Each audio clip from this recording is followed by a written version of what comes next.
ცოტა თუ მეგულება ადამიანი, რომელიც წლების მანძილზე ასეთი ერთგულებით იკვლევდეს ერთ კონკრეტულ საკითხს. ირაკლი მახარაძე სწორედ ასეთ ადამიანთა რიცხვს მიეკუთვნება. იგი უკვე 20 წელია ამერიკაში წასული გურული მხედრების ამბავს უტრიალებს და ამ დროის მანძილზე ფილმიც გადაიღო და რამდენიმე წიგნიც გამოსცა. ირაკლი გურულია და ცხადია ეს თემაც მისი გურულობიდან იშვა. ბავშვობაში ჩავდიოდი, იქ მახსოვდა რომ მოხუცები ამბობდნენ ხოლმე რომ აგე გურულებმა ბიძიაო, მთელი ამერიკა სუნთლა გადარიანო, მაგრამ თვითონაც გადარებულები ჩამივიდენო, ხო და აქედან ჩამჩა თავში, მე თეატრალში ჩავაბარე, იქ ნახე ფილმი ვინ არის დამნაშავე, წუწუნავასი, გენიალური ფილმი. ამ ამბავზეა დაფუძნებული. იქიდან მოყოლებული ნელ-ნელა რაღაცა ინტერესი ყოველთვის ჰქონდა, მაგრამ აი ეს კვლევაძიება რო ჩამეტარებინა არ ყოფილა ესე და მე 90-იან წლებში დაასყიში National Geographic რომ არის ჟურნალი, იმაში ნახე ჯერონიმოზე იყო ამ აპაჩი მეომარზე სტატია და დიდი პლაკატი იყო და იქ სურათი იყო, სულთაჩვენებური ტიპი იყო, ეს ულვაშებიანი, პრინც ლუკა კოზაკი ეწერა. პრინცი ლუკა კაზაკი. ეს კაზაკი პრინცი ლუკა ცხადი არანაირ კაზაკი არ ყოფილა. არამედ გურული ლუკა ჩხარტიშვილი.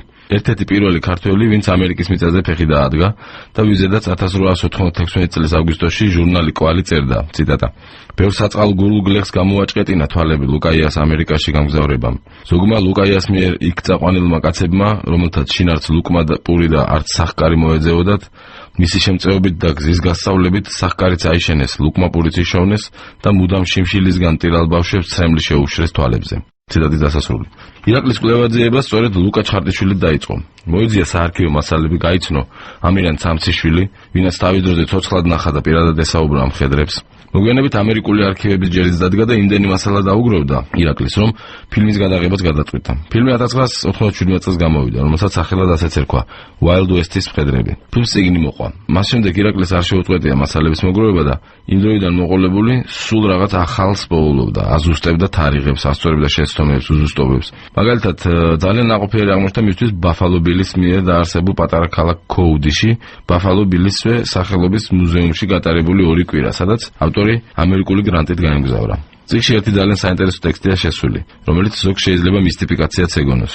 კერძოდ კი უცნობი გურული მხედრის ჩანაწერები, რომელიც პირველად 2002 წელს ირაკლიმ ჩვენთან გაზეთ 24 საათში მოიტანა. იქ გამოუქვეყნეთ და მახსოვს, მეორე დღეს თელი თბილისი გაოცებული კითხულობდა ამ უცნაურ აბზაცებს. სადაც სასვენ ნიშნების გარეშე მოკლედ იყო მოყოლილი ამერიკაში წასული ქართველი მხედრის ამბები.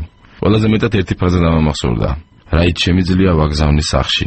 ზემოთ ვამბობდი, ლუკა ჩხარტიშვილი ალბათ ერთ-ერთი პირველი ქართველი იყო, ვინც ამერიკის მიწაზე ფეხი დაადგა მეთქი. თუმცა გადაფურცლავთ ირაკლის მეორე წიგნს, ქართველები ამერიკაში და იქ პირველი უგერდებზე შეხვდებით ლეგენდას ძმები მოლაშხიების შესახებ, რომლებიც ქრისტეფორე კოლუმბთან ერთად ჩავიდნენ ამერიკაში. ლეგენდის მიხედვით მოლაშხიებს სამეგრელოში ადგილობრივი ბატონი შემოკვდომიათ, გაქცეულან და დიდი ხნის ხეტიალის შემდეგ ბასკეთში მოხვედრილან, სადაც მოგვიანებით კოლუმბი ჩასულა თავისი ექსპედიციისთვის ხალხის მოსაძიებლად და ჯანღონით სავსე ძმებიც იქვე გაუცნია.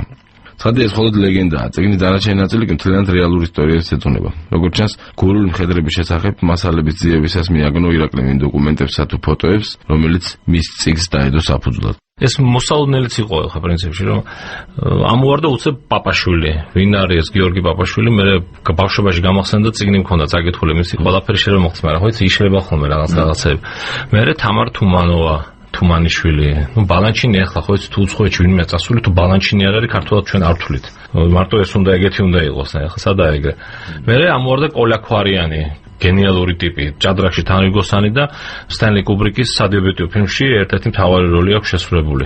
მაჩაბელი, პრინც მაჩაბელი, ეს პარფიუმერიის მეფე, ასე ვთქვათ. მე გურიელი ჭყონია, მდივნები, ახლა მდივნებს ბევრი ალმაცერად უყურებს, ეს მეკორწინე მდივნებს რო ეძახიან, მაგრამ ახლა ეს ჩვენი ისტორიის ნაწილია და მაგათ ძალიან ბევრი კაი საქმე გააკეთეს, აი სიმონ სიდამონერის თავი წერდა, რომ 30-იან 40-იან წლებში 100,000 ამერიკელიდან არც ერთმა არ იცოდა ვინ არის ქართველიო და მე იმდენს წერდნენ მდივნების შესახებ, რომ იმან მოიყვანა ის ცოლი ასტორი, იმან მოიყვანა სერჟდიმანო, მოიყვანა მსახიობი მიურეი და ასე შემდეგ. უკვე 100,000 ამერიკელიდან 100,000 იცოდა რომ სად არის საქართველო და ვინ არის ქართველი. და ამისთვის მადლობა უნდა უთხრათო. ამაში არის ჭეშმარიტების მარცვალი.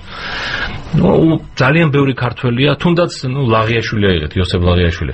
თუმცა კრეტინული საქმე გააკეთა, იმიტომ რომ მაგას შეეწირა მერე დიმიტრი ყიფიანი, მაგრამ ესეც გაიქცა ამერიკაში მერე მოახერხა და სახალინიდან გაიქცა. სახალინამ მხოლოდ უმეტესწილად პროცენტულად მე სადაც წავიკითხე ქართველები გარბოდნენ. განსაკუთრებით ფირალები, მეხუზლა, ცნობილი ნიკოლოზა მეხუზლა იყო ასეთი, იქიდან გამოიქცა.